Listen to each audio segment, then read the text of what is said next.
I've seen lots of pictures of people that jars of spaghetti sauce have gone through their pantry glass. Really? Mm-hmm. Oh no. Yes.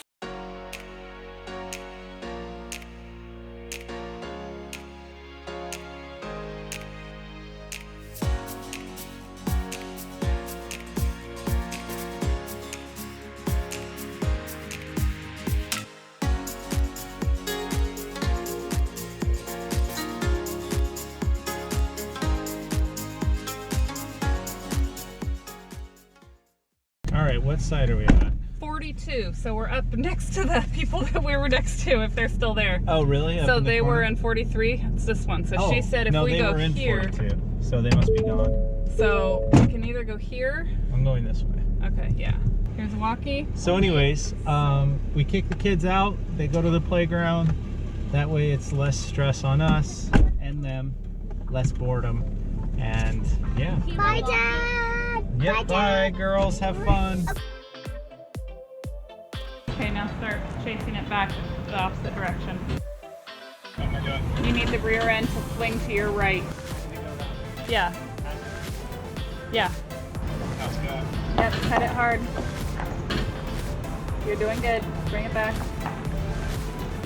Bring it back. Bring it back. Chase it in. Keep coming. Keep coming.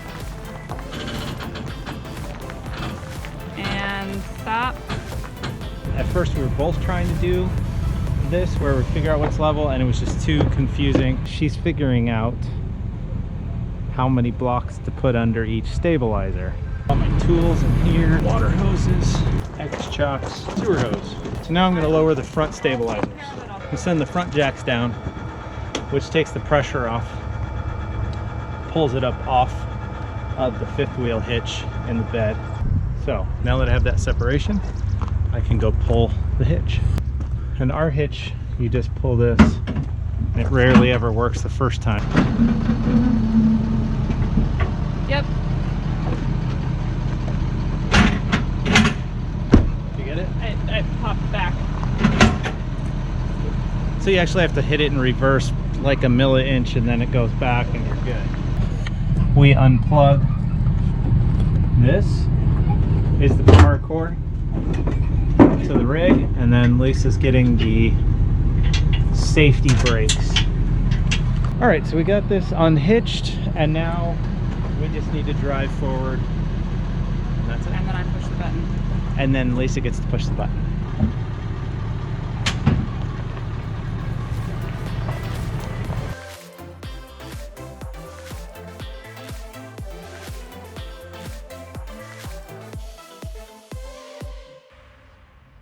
X-chocks are in. Now I'm going to do the water, I'm going to do the power, I'm going to do sewer.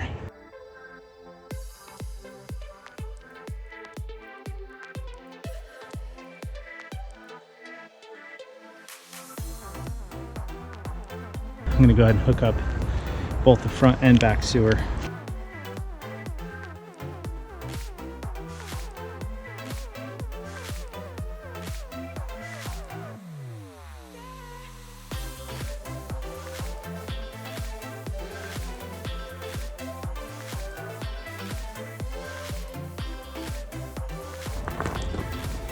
And that's it.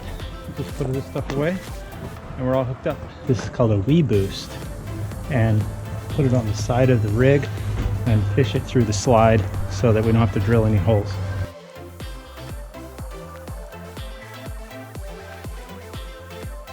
Next, I'm going to take out the outdoor furniture, a little mat, make it kind of feel a little more like home.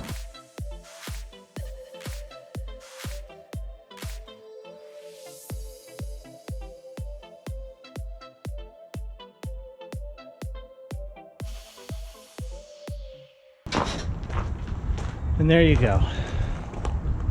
All set up. Welcome to moving day. Bob usually takes care of the outside of the rig. I take care of the inside of the rig. Step 1 of moving day, if at all possible, kick your kids out of the rig. Yes. Right now, they are at a playground. Sorry. Step 2, master bedroom, clean, sweep, I need a broom, and lock the doors. This whole thing moves over here. Anything on there will fall off. I make sure the windows are closed and the blinds are closed. Put away the laptops and computers. Clean all of this up. Cool. There's a couple things you've got to make sure that you're gonna take care of in here. Biggest one is to latch the shower door. So this little doohickey here has got to latch that door closed. We've got to clean everything off of this desk. Most important for us is to store the computer screen up on the bunk flat so that it does not break. The ladder has to go up in the main bunk up here. And the third thing we have learned is all of these shelves, they slide out very easily. So we take them out and unload it and just stash everything on the bunk. Main space. This door must be latched. After I have made lunches, we typically eat lunch on the road, I go back through and I open the refrigerator and I make sure that there's nothing that's gonna fly across the fridge and the glass jar that's gonna break. There is a lip to the shelf, but if you go over a bump, it can go over the lip, and then this is glass here. So we have not had any problems, but I've seen lots of pictures of people that jars of spaghetti sauce have gone through their pantry glass. Really? Mm-hmm. Oh no. Yes. I didn't know that. So to button down the chairs, it's a little bit of a process. And then down below, there's a little, can you show those little brackets? A hook here and a hook here. And in order to secure the chairs, you turn them over. Try not to hit the table like I just did. And you connect the straps to the floor and just cinch them down. Yeah. I have to coordinate taking out the Wii Boost. Oh yes, the Wii Boost. This stays, this stays. This little command box down here. Yeah, that's our With whatever. the Wii Boost, I have to unscrew this cord. Okay. And I unplug the power cord. And that cord comes around and is over here and it's fished through our slide. One of the things I have found, if you don't sweep before you put your slides in, then you end up getting stuff caught underneath your slides. And when you put your slides out, it never goes away. Mm-hmm. Sweep off the entry, get rid of the entry rug. I have to stash the entry rug because the slide will bring that in, and sweep off the steps. Yeah. And then we're good to go for the outside. I have on my phone put together a list of things to do so that I don't forget anything. So number one, fuel up the truck. It's so much easier to take the truck in, go get it fueled up by itself before I hook it up to the rig. Pack up outdoor furniture.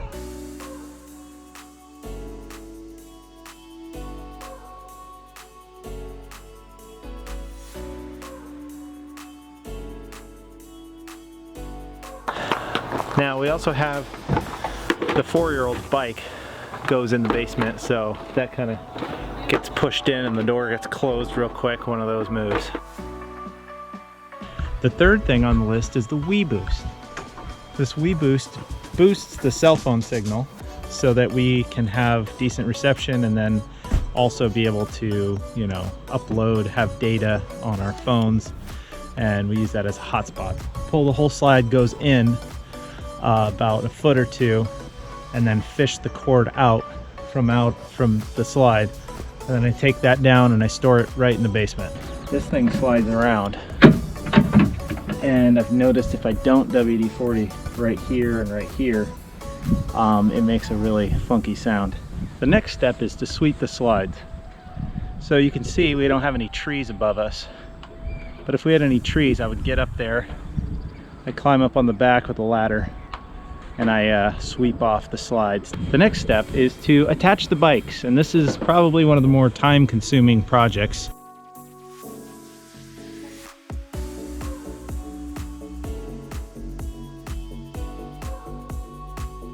Next on the list is to collect the X-chocks. If you do this out of order, your tires will come down and actually start to kind of pinch this together, and it's very, very difficult to take it off after. So do this in the right order. Do this before you pull your stabilizers up. So the checklist has a specific order that everything is in. I've had to move it around over the last 4 or 5 months, But the next on the list is to clean the dishes, and that has to do with the amount of water that we're using and then flushing the gray and packing up the hoses and all that stuff. Before I get started with emptying the tanks, it's always a good idea to glove up. I'm going to open this valve up.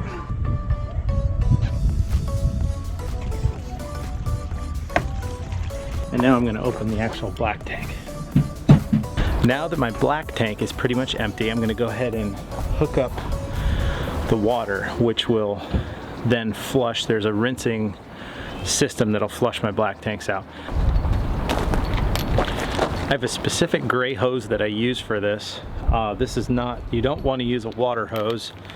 Haven't quite figured out why, but everybody says that. So I keep this separate from everything else. This is used specifically to flush the black tank. So I'm going to go ahead and screw this in and then, you know, turn the water on and wait 7 minutes and then flush the whole thing. Before I forget though, you want to close the black tank so that it builds up in there, and when you pull it open, it then flushes everything out. All right, my timer went off and I'm going to go ahead and pull the black tank.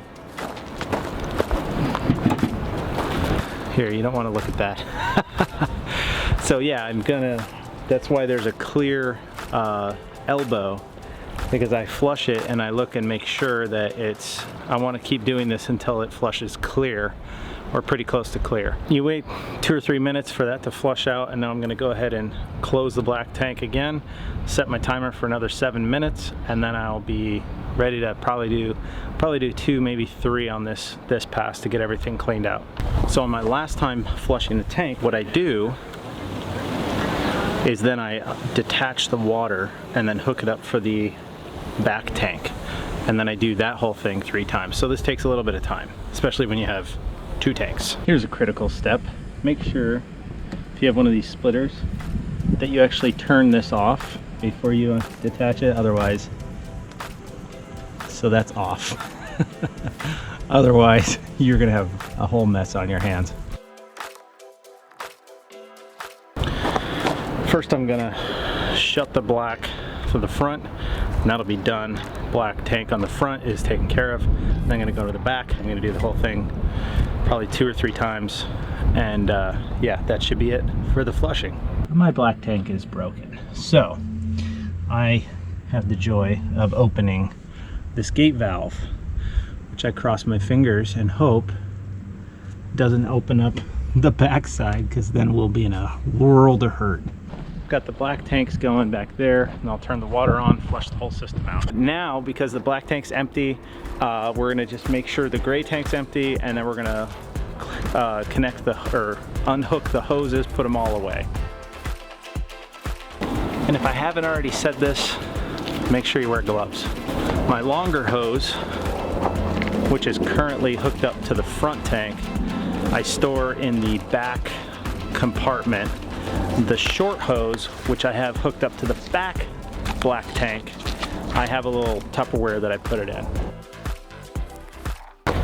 And in this Tupperware I also have bleach, and the caps so that I can store the hose properly.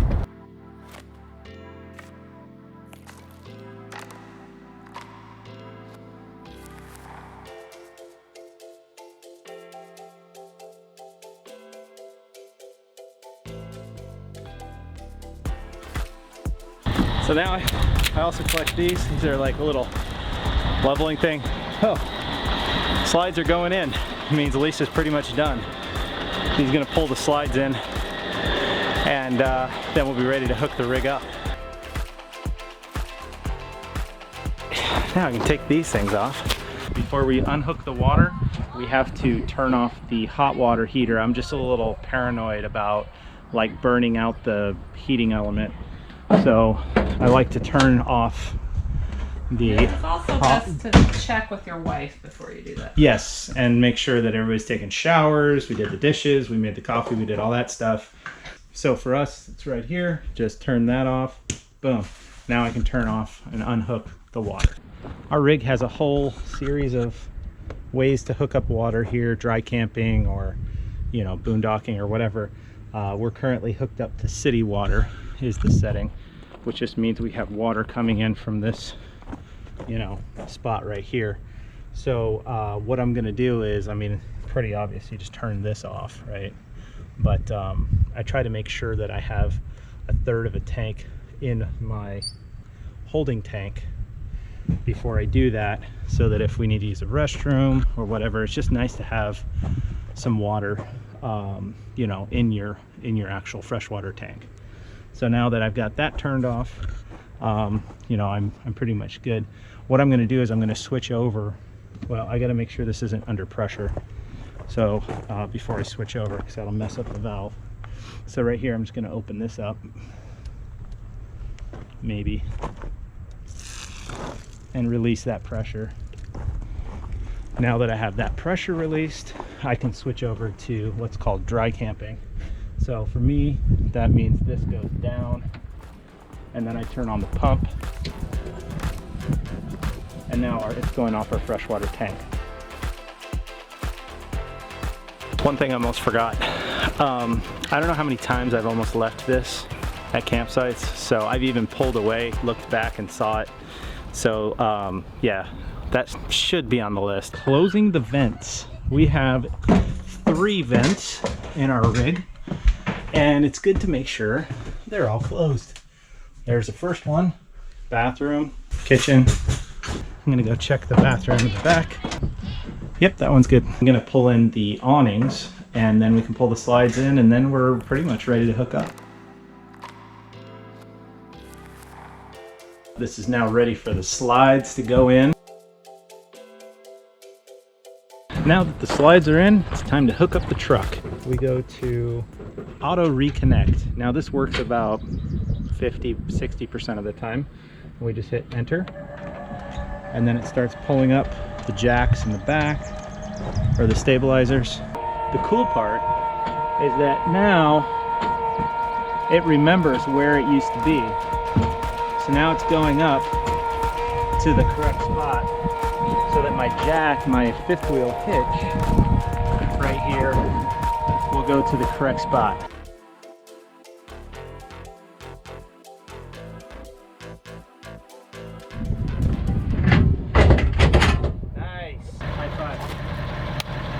So always make sure you turn that off before you pull that out. When you're hooking up to your hitch, don't forget, which I almost did, to hook up the power, and then you just hook this as the emergency cable, and you hook it right in there. Stabilizers in the front that need to come up, so we'll go ahead and hit retract front.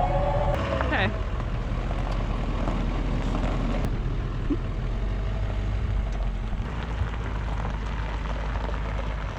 And that is how you break down camp and drive away.